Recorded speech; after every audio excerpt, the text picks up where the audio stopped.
మీ ఎలాంటి వ్యాపార ప్రకటనలకైనా వెంటనే మా ఛానల్ సంప్రదించండి. అందరికీ నమస్కారం. నేను శిరీష. ఈరోజు మనతో పాటు ఉన్నారు ప్రముఖ ఆధ్యాత్మికవేత్త, జ్యోతిష పండితులు శేషగిరిరావు గారు. గురుగారితో మాట్లాడదాం. గురుగారు నమస్కారం. గురుగారు, ఈ డిసెంబర్ మాసంలో ముఖ్యంగా కర్కాటక రాశి వారికి ఎలా ఉండబోతుంది అంటారు? తప్పకుండా. కర్కాటక రాశి వారికి అయితే కనుక గత 2-3 నెలలుగా బాధపడుతున్నవి కానీ, ఇబ్బంది పెడుతున్న సమస్యలు కానీ ఏమైనా ఉంటే కనుక వాటి నుంచి నెమ్మదిగా బయటకు వచ్చే అదృష్టం ఈ నెలలో కర్కాటక రాశి వారికి ఎక్కువగా కనపడుతుంది. అంటే అవి ఎలాంటి విషయాల్లో అయినా సరే, అంటే ఇప్పుడు ఉద్యోగం ఉంది, ఆ ఉద్యోగంలో ఒక రకమైన భయం, అంటే మన ఉద్యోగం ఉన్నట్టు తీసేస్తారో తెలియదు, మనం ఉండాలో తెలియదు, వెళ్ళిపోవాల్సి వస్తుందో తెలియదు, ఒక రకమైన ఆందోళన అనేది ఎలాగైతే వేధిస్తూ ఉంటుందో, ఇంట్లో కూడా భర్త భార్య అంటే ఈ భాగస్వాముల మధ్య ఉండే భావోద్వేగాలు కూడా ఒకే రకంగా ఉండవు. సో సడన్ ఎమోషన్స్ అనేది వీళ్ళకి ఎక్కువగా ఇబ్బంది పెట్టడం అనేది ఉంది. తర్వాత ఇప్పటికీ వీళ్ళు ఏదైనా సరే తల్లులు అవ్వచ్చు, తండ్రులు అవ్వచ్చు, అంటే వాళ్ళ సంతాన విషయంలో కూడా కొంత ఇబ్బంది పడటం అనేది, ఏదో రకమైన వాళ్ళకి అనారోగ్యాలు ఉండొచ్చు, ఈ చదువుల్లో వాళ్ళు నిలకడగా లేకపోవటం అనేది ఉండొచ్చు, అల్లరి ఎక్కువ చేస్తూ ఉండటం, ఇలా ఎలా చూసుకున్నప్పటికీ కూడా ప్రతి విషయంలో కూడా ఏదో రకమైన కలవరపాటు అనేది వీళ్ళకి ఉంది. సో దాని నుంచి క్రమంగా ఒక్కొక్క దానికి ఒక పరిష్కారం దిశగా ముందుకెళ్ళే అదృష్టం అనేది ఈ నెలలో ఎక్కువగా కర్కాటక రాశికి కనపడుతుంది. సో ఉద్యోగాల్లో కూడా వీరు బాధపడేంత భయపడేంత కూడా లేకుండా క్రమంగా అంటే ఫైనల్ రిజల్ట్ ఏంటంటే ఇందులో ఎక్కువ శాతం అయితే కనుక అననుకూలత అంటే ప్రతికూలత లేదు, ఎంతో కొంత సానుకూల అంశాలే ఉన్నాయి. కనుక కొంత ధైర్యంగా ఉండొచ్చు కర్కాటక రాశి వాళ్ళు.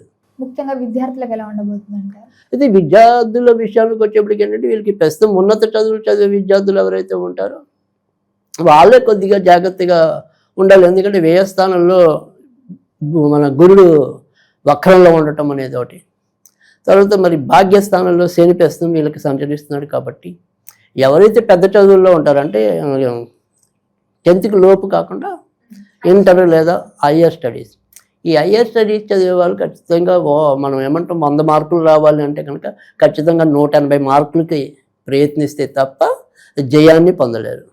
సో బద్ధకం పడితే మాత్రం ఇబ్బందే.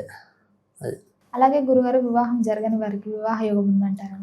ఇది వివాహం జరగని వారికి కూడా ప్రస్తుతం అయితే కనుక వివాహం జరుగుతుంది. అయితే ఎలా జరగచ్చు వివాహం అనే విషయంలో కొద్దిగా వీళ్ళు గుర్తుంచుకోవాల్సింది ఏంటంటే, సాధ్యమైనంత వరకు కూడా వీళ్ళకి ఈ సంబంధాల్లో బయట సంబంధాలు ఎక్కువ కుదురుతాయి. అంటే మనం ఇప్పుడు మనం విశాఖపట్నంలో ఉన్నాం అనుకోండి, సపోజ్ ఆ విశాఖపట్నం పరిసర ప్రాంతాల్లో మీరు సంబంధాలు చూస్తే విజయం పొందలేరు.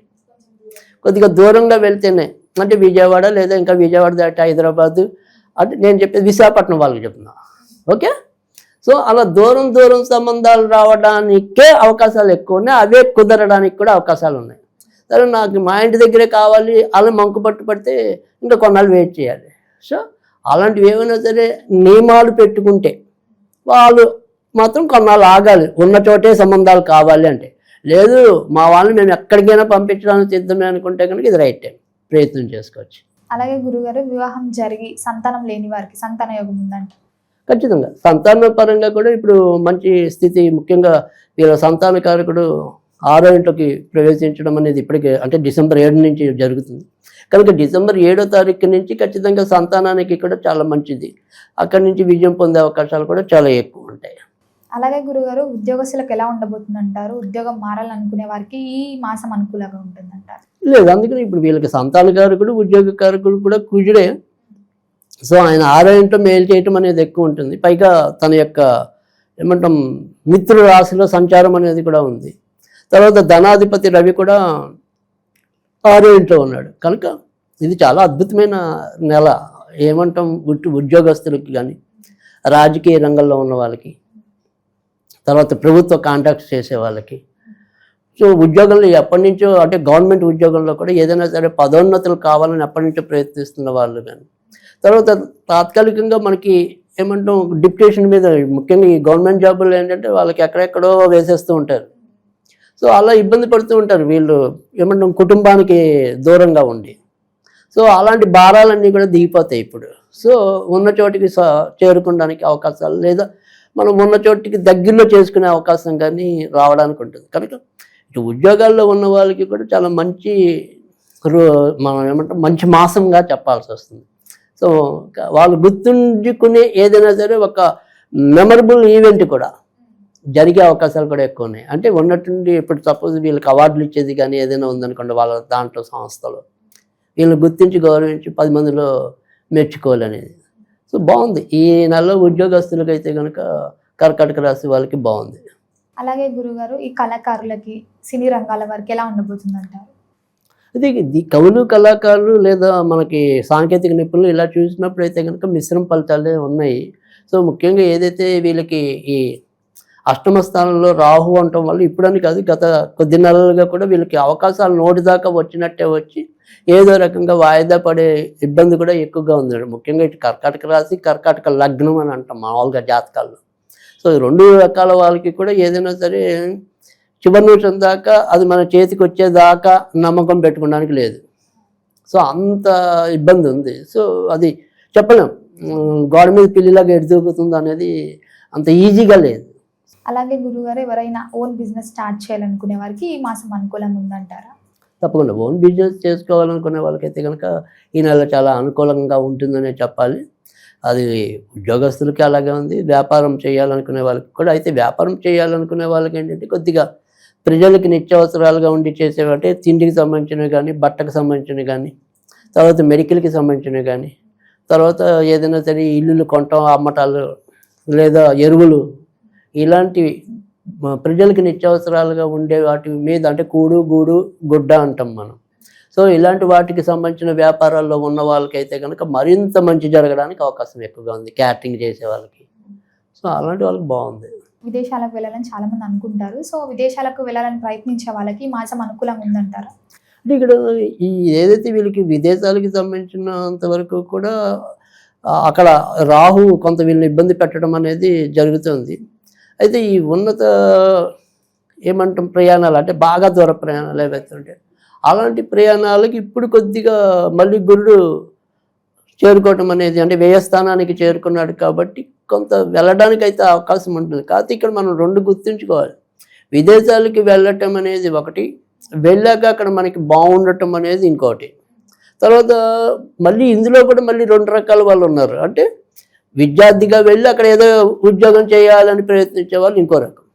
కానీ మనం అనేది ఏంటంటే బాగా అవసరమైతే తప్ప విదేశీ ప్రయాణాలు పెట్టుకోవద్దు. ఓకే మీకు సక్సెస్ ఉండొచ్చు, ఇక్కడి నుంచి మీరు వెళ్ళగలుగుతారేమో, కానీ అక్కడ బాగుండదు. అక్కడ వెంటనే మీరు అనుకున్నంత తొందరగా ఉద్యోగం రాదు. సో మన వాళ్ళు ఎదురు డబ్బులు ఇచ్చి వాళ్ళు మేపాల్సి వస్తుంది. సో అలాంటి స్థితి ఎందుకు? ఓకే బయటకు మటుకు చెప్పుకుంటారు మా పిల్లాడు విదేశాలకు వెళ్ళారు లేదా నేను విదేశాలకు వెళ్ళాను, కానీ అక్కడికి వెళ్ళాక ఏం చేశానంటే ఆన్సర్ ఉండదు. సో వాళ్ళకి ఆందోళన మనకి ఆందోళన. కనుక తప్పనిసరి అయితే ప్రయాణాలు పెట్టుకోండి, కానీ లేదు అక్కడ మనకి బ్యాక్ బోన్గా ఖచ్చితంగా వాళ్ళు ఉంటారు అనుకుంటే వెళ్ళండి తప్ప ఏదో గాలిలో దీపం పెట్టి మటుకు వెళ్ళొద్దు, ఇబ్బంది పడతారు. ముఖ్యంగా గృహయోగం ఉందంటారా గురుగారు? గృహయోగం అయితే ఖచ్చితంగా మంచి పరిస్థితి అయితే ఉంది.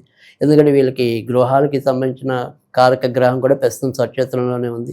కనుక వాటికి సంబంధించిన ప్రయత్నాలు గృహ మార్పుల కోసం కానీ లేదు మనం ఏదైనా సరే అంటే ఇల్లు కొనుక్కోవటం అమ్ముకోవటం అలాంటి విషయాల్లోనే కాకుండా ఇప్పుడు కొంతమంది ఎప్పటి నుంచో అద్దెలకైనా మారుదాం అనుకుంటే ఆ పని కూడా అవని వాళ్ళు ఉంటారు కొంతమంది.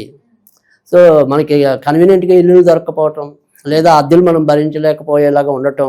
సో ఇలాంటి వాటిల్లో కూడా వీళ్ళకి కొంత పరిష్కారం ఖచ్చితంగా కొన్ని మార్పులకి అనుకూలించగానే ఈ నెల నడుస్తుంది ఈ యొక్క కర్కాటక రాశికి. అలాగే గురుగారు ఆరోగ్యపరంగా ఎలా ఉండబోతుంది అంటారు? ఎలాంటి జాగ్రత్తలు? తప్పకుండా ఆరోగ్యపరంగా మాత్రం చిన్న చిన్న ఇబ్బందులు రావటం. ఎందుకంటే ఇటు రాహు అష్టమ స్థానంలో ఉన్నాడు కాబట్టి ఎంతసేపు కూడా కొద్దిగా ఊపిరితిత్తులకు సంబంధించిన రావటం, శ్వాస అదే ప్రాబ్లం ఒకటి. లేదంటే ఈ డస్ట్ ఎలర్జీ ఇలాంటి వాటి వల్ల అప్పటికప్పుడు మనకి ఇబ్బంది పడటం.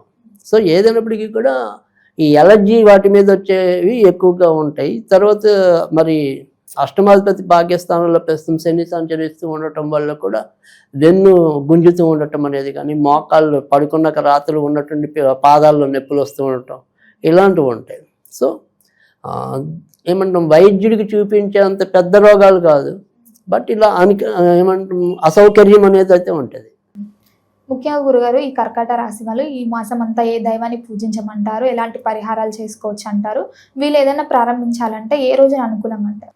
తప్పకుండా వీళ్ళకైతే కనుక ఈ నెలలో సోమవారం, మంగళవారం, గురువారం ఎక్కువగా కలిసి వచ్చే రోజులుగా మనం చెప్పాల్సి. అయితే ఇంక ఏ దేవుణ్ణి ఎక్కువగా వీళ్ళు పూజిస్తే ఇంకా బాగుంటుంది అనుకుంటే కనుక లక్ష్మీదేవిని పూజించినట్టయితే కనుక చాలా చక్కటి ఇంటి వాతావరణంలో కూడా మంచి మార్పులు రావటం అనేది, తర్వాత ఏదైనా సరే వాళ్ళకి గృహ స్వప్నం అనేది ఏదైనా ఉంటే కనుక అది నెరవేరబట్టడానికి కూడా అవకాశాలు ఉంటాయి. కనుక లక్ష్మీదేవిని పూజించుకోవటం అనేది, తర్వాత కొద్దిగా శుక్రవారాలు అప్పుడప్పుడు లక్ష్మీదేవికి ఏదైనా సరే పాల పదార్థాలు ఏదైనా సరే నివేదన చేసినట్టయితే కనుక మంచి ఫలితాలు రావడానికి ఉంటుంది. ఇక ఈ నెలంతా కూడా వీళ్ళు నల్లటి నలుపు రంగుకు కొద్దిగా దూరంగా ఉంటే మంచిది. గురుగారు మొత్తం మీద ఈ డిసెంబర్ మాసంలో కర్కాటక రాశి వారికి ఎలా ఉండబోతుంది, ఎలాంటి జాగ్రత్తలు తీసుకోవాలి, ఏ దైవాన్ని పూజించాలి తెలియజేసినందుకు ధన్యవాదాలు.